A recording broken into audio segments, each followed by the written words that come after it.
Bendiciones para cada uno de ustedes. Para mí es un gusto saludarles nuevamente y darles la bienvenida a una edición más de Reavivados por su palabra. Hoy meditaremos en el capítulo número 2 del libro de los Hechos. Mientras en el capítulo 1 se habla acerca de la próxima manifestación del Espíritu Santo, en el capítulo 2 finalmente se da. ¿Cuáles fueron los requisitos para que el Espíritu de Dios descendiera sobre los discípulos de Jesús? Debían permanecer unidos, debían confesar sus faltas, también llegar a un arrepentimiento genuino y esperar la promesa juntos. Esto fue lo que detonó la llegada del Espíritu Santo en aquel entonces. A partir de ahí se verían cosas maravillosas y en el capítulo de hoy se presenta una de ellas. Veamos cuáles son las lecciones que nos deja el mensaje de este día. Notemos lo que registran los versículos 1 al 4 del capítulo de hoy. Cuando llegó el día del Pentecostés, estaban todos juntos en el mismo lugar, y de repente vino del cielo un estruendo como de un viento impetuoso y llenó la casa donde estaban. Y les aparecieron lenguas como de fuego, que se repartieron y se posaron sobre cada uno de ellos.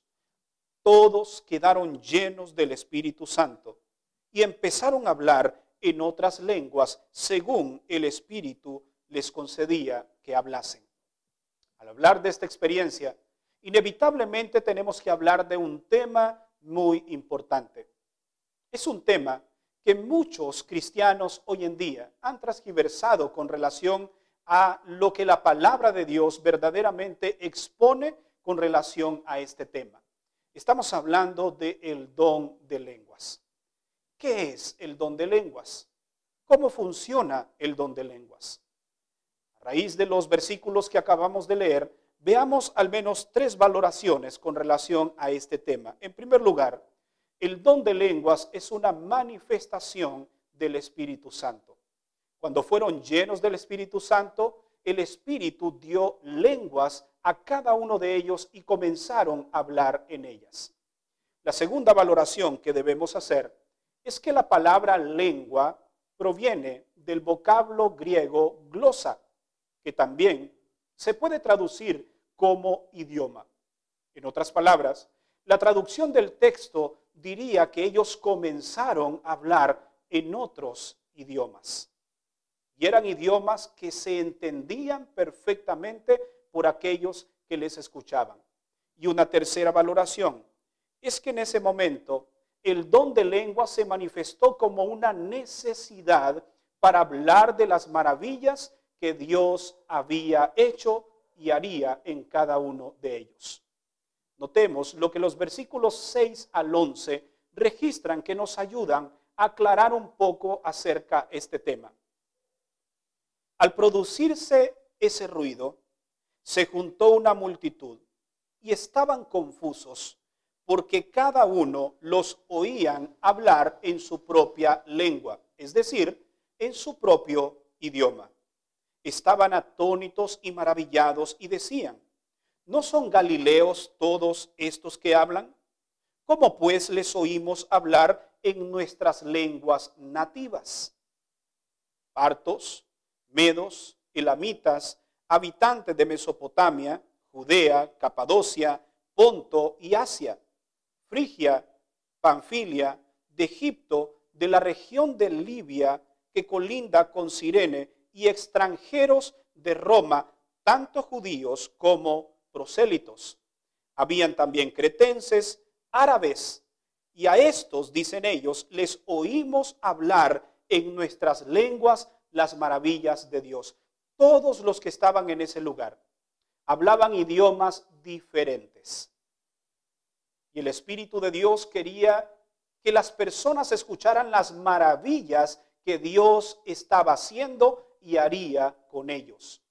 Es por eso que el don de lengua se derrama sobre los discípulos y ellos comenzaron a hablar otros idiomas. Permíteme resaltar este punto, porque lo que los discípulos hablaban no eran palabras inteligibles, no eran palabras que no se entendieran. hablaron en otros idiomas.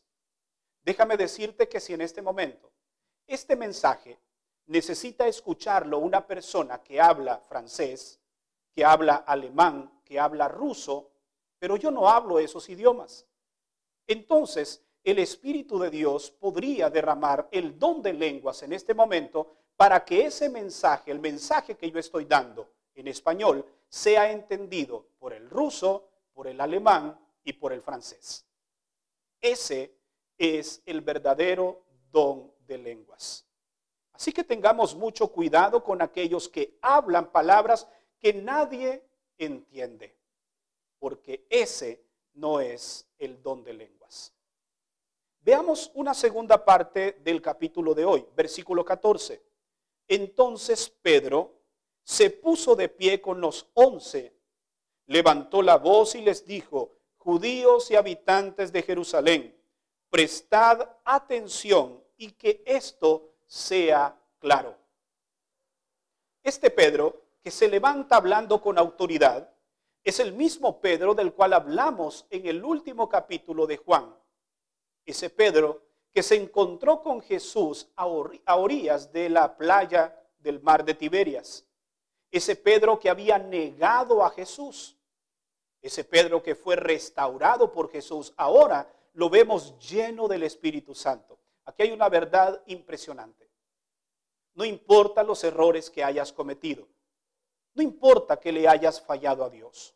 Dios te puede dar una oportunidad más y puedes ser un instrumento poderoso en las manos de Dios. Así que si hoy le fallaste a Dios, no te desanimes. Ve a Él, pide perdón, arrepiéntete y dile: Señor, aquí estoy, quiero una nueva oportunidad. ¿Qué hizo Pedro lleno del Espíritu Santo? Y es algo que tú y yo también podemos hacer. Al menos 3 cosas Pedro hizo. La primera, le encontramos de los versos 16 al 21.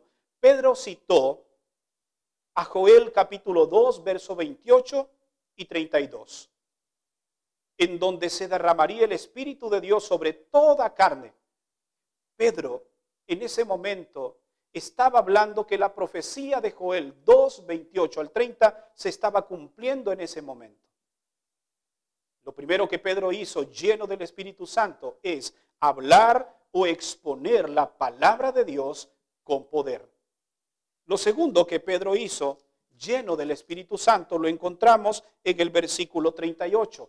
Ya que Pedro les dijo: arrepentíos y bautícense cada uno de vosotros en el nombre de Jesucristo para perdón de sus pecados y recibiréis el don del Espíritu Santo. Lo segundo que Pedro hizo fue guiar al pecador por el camino correcto, al arrepentimiento, al bautismo, a la salvación. Y lo tercero que Pedro hizo lo encontramos en el verso 42. Perseveraban firmes en la doctrina de los apóstoles. Cuando estamos llenos del Espíritu Santo, discernimos la verdad de la mentira y nos mantenemos firmes en esas doctrinas bíblicas. Las presentamos y las defendemos sin adulterar. Únicamente lo que realmente Dios enseña a través de su palabra.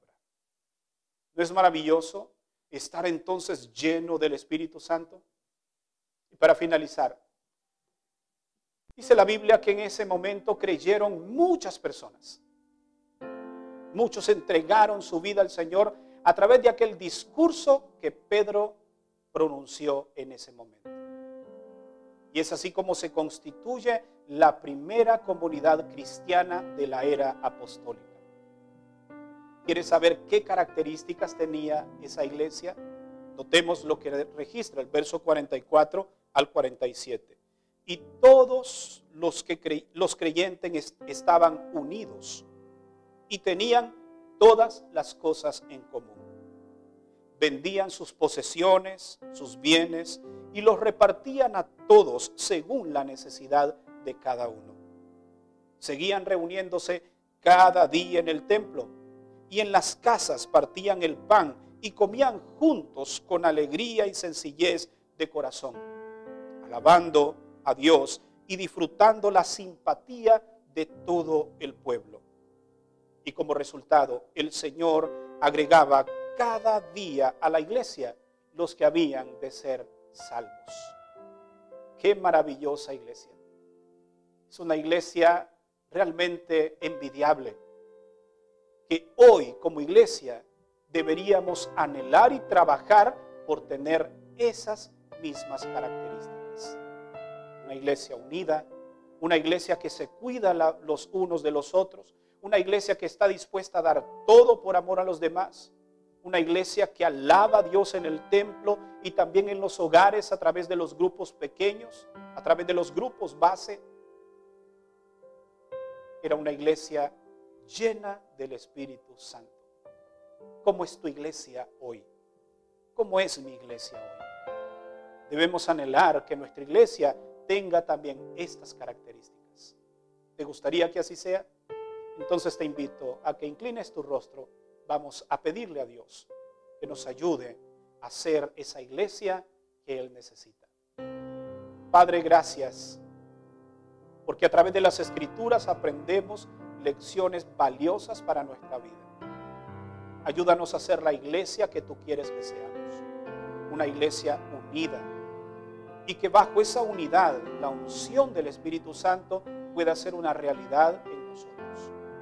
Perdónanos si hasta ahora no lo hemos estado haciendo, pero queremos hoy tomar la decisión de tener iglesias diferentes. En el nombre de Jesús oramos. Amén. Gracias por habernos acompañado en la meditación de este día. Recuerda que mañana estaremos nuevamente aquí para una edición más de Reavivados por su palabra. Que Dios te bendiga.